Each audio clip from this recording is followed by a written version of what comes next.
Hello, fellow gamers. This is DM Nell, and as you can tell, because I'm wearing the same shirt and the same hat, I just recorded my other video on Shadow the Demon Lord, and since it was short, I decided, well, what the hell, might as well record a Tonight We Game video while I'm at it. So, I didn't do a wardrobe change because I'm lazy as fuck, so that's okay. This is going to be short and sweet because today I'm just going to talk about rules that I hate and get it off my chest so I can focus on more positive things in future videos. So, rules that I hate, I will start. And this is part one because I will probably think of more rules that I hate that I forgot to incorporate into this video. So I reserve the right to do a part two somewhere down the road. But for now, these are the rules that I hate. First rule is dark vision. All right, why do I hate dark vision? Well, there's a few reasons. Number one, fear of darkness is one of the core fears that human beings have and have had since the first humans were able to differentiate lightness from darkness and began living in the light. Darkness is a primal fear. There is a reason why we turn on the lights at night because we are afraid of what we cannot see. And that should apply to a role playing game as well. And it does, except for the fuckers that have dark vision, which these days is pretty much every other character. And that bugs the hell out of me. I cannot take it. And I'm this close to banning any form of dark vision from any of the games that I run going forward. This close, actually, that close. In fact, I think I just did it. It's banned. So dark vision exists no more in my games. But the the reason why dark vision is in the game is because you've got some races that are, I guess, known for their ability to or their enhanced perception. Um, and so I guess the game designers just thought that may as well let them see in the dark. Um, but you know what? This rule goes back to first edition, probably before that, and it really needs to die. Dark vision kills any type of darkness related tension that you're trying to build. Because one person basically with dark vision spoils it for everybody else. Plus, from a DMing perspective, it's difficult to represent a scenario where you're in a dark cave or dark room, there's no light source, it's supposed to be pitch black, and yet one idiot has dark vision. So you have to be able to show that one idiot what they can see, but everybody else is in the dark. Well, you can do that on a virtual tabletop if you've got, dynamic lighting and that sort of thing. But on an actual tabletop, it's impossible to do that. So it makes running a game more difficult than it needs to be with one idiot, or one or two idiots that have dark vision and everybody else doesn't.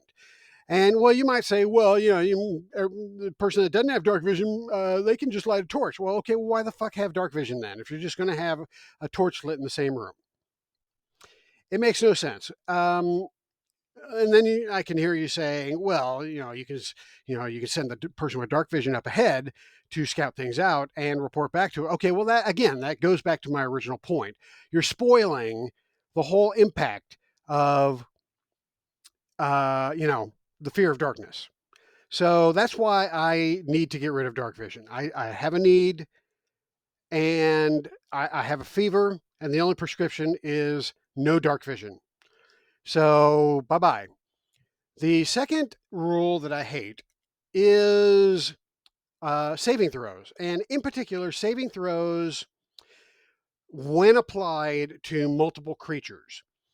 So this happens invariably in any fantasy game that I've run at some point, and usually multiple times once you start getting into upper levels. But you'll have, or I will have, a number of opponents out on the field to challenge the players or the characters, and somebody will pull a a fireball or some sort of area of effect that will require a large group of those creatures to make a saving throw, whether that is a Constitution save or a dexterity. It doesn't matter. Any saving throw in this scenario sucks because the game grinds to a halt as I sit there and roll.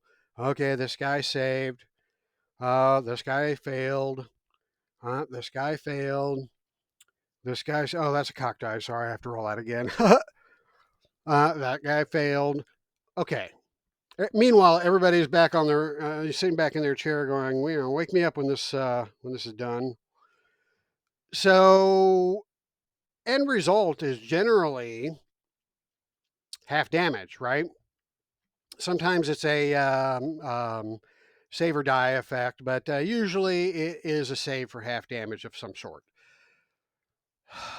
Not worth it. It is not worth bringing your game to a halt to sit there and roll saving throws for multiple creatures. Now, one way I've dealt with this in the past is to say, well, I'm going to roll once, and if they all save, they all save. If they all fail, they all fail. So it's an all or nothing, either save or they fail. Now, here's what ends up happening with that. If they all fail, the player feels great. Yeah.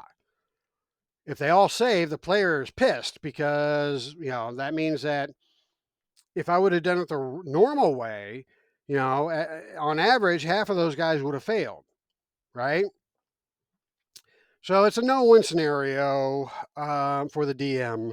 And I just I'm this close. In fact, I think I've already decided in future games, I'm just going to get rid of saving throws, at least for standard monsters. I will keep them for, boss monsters, individual creatures, legendary creatures, things like that. But just your standard rank and file monster, random encounter, whatever. If it's just an encounter that is not, an important story driving character, opponent, NPC, or monster, then just get rid of the saving throw. Just have the players spell fully affect whatever monster you have on the board. And, that the player will feel great. It's not an important monster anyway. It's basically just an encounter, one of the stepping stones to get to ultimately the encounter you want to get to, which is the boss monster. So let them have their fun. Let them, basically have their way with these monsters. Do not give the monsters saving throws, and have them take full damage. Have them take the full effect of whatever thing that they are doing, that your players are imposing upon them, as if they're just a standard monster.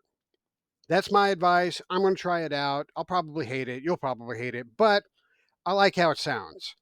And it'll stop the mindless rolling over and over for 750 skeletons that I have out on the table for the fireball that the gnome threw. All right, in the same vein as saving throws, I hate death saves. And the reason I hate death saves is because it's not fun for the player to roll the death saves. It's not fun for the GM to watch the player roll the death saves. And it's not realistic in any way, shape, or form, even in a fantasy game that has to have some element of realism to be plausible, to have a character hit 0 hit points and then, depending on whether they make 3 saving throws or not, they either die or they're okay. They're just unconscious.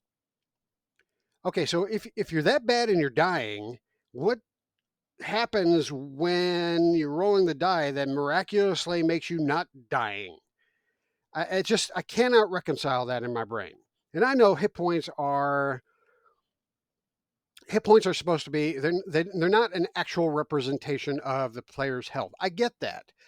But being fully functional one moment at 1 hit point and being near death, maybe or maybe not, depending on how you roll, that whole transition doesn't work for me. It just makes no sense whatsoever. It rips me out of the suspension of disbelief of the game. I would much rather have a rule where if you're at 0 hit points, your character can still move around, but they're either hampered. They can still act, I should say, move and act, but either they are hampered or they any additional hits they have afterwards goes causes wounds, or starts doing ability score damage, and then once their ability score hits 0, they're dead. Some variation of that. I'm still trying to work out how I want to represent that in my game, but death saves as they exist today, I hate. So they got to go. Bonus actions. Cannot stand bonus actions. And the reason why I can't stand bonus actions is because I want to keep the game moving. I want it to be fast. I want it to be fast paced. I don't want combats to last an hour. And yet, the more actions you throw into a combat round, the slower the combat round gets and the slower the combat gets. I think it's great if, having a game where every character has one move and one action.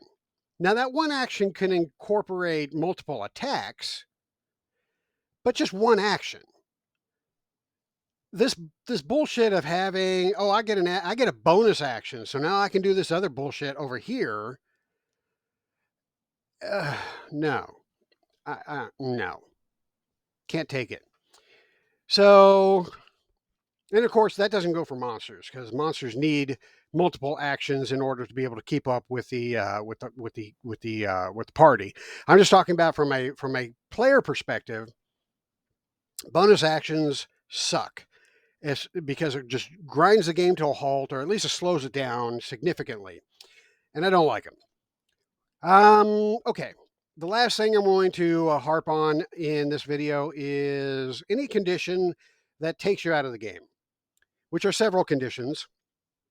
The thing that comes to mind that happens most often is stunned, and I hate that. I hate that condition because when it happens to my monsters, the monsters suddenly become a punching bag. The player characters just surround it and start keystone copping it until it's dead. Yeah, that's fun. That was challenging. About that monster scared the shit out of you guys, didn't it? Yeah, no. Stun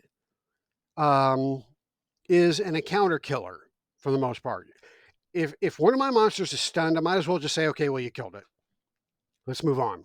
Because trying to play out the rest of that combat with a stunned monster is pointless.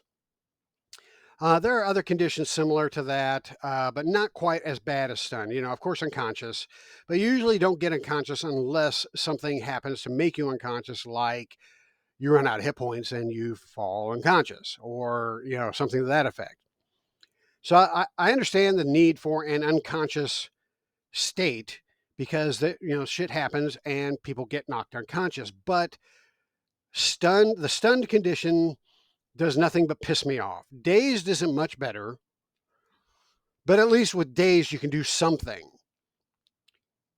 Whether it's a move or an action, I think it removes one of those. You can do a move or you can do an action. You just can't do both. I think that's how dazed works. That's at least better. You can do something, which means that you can still participate in the game. But if you're stunned, if you're a player and your character's stunned, you might as well just go to Starbucks and pick up some coffee for the gang, or make a Taco Bell run or something, because you're not going to be doing anything for a while. And for the DM, like I said, you might as well just end the encounter right then and there, because with the stun monster, the monster is just going to be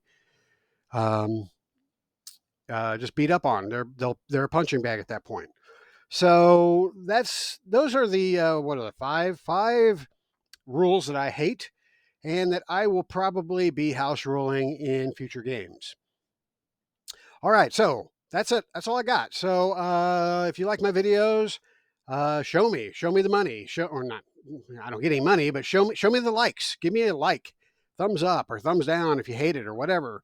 Either way, it's okay. You give me the algorithm bump that I need in YouTube in order to make these videos more prominent. And what I want to ultimately accomplish with these videos is to have other gamers be able to see that there are people like me that just enjoy talking about different aspects of role-playing games and tabletop games in general.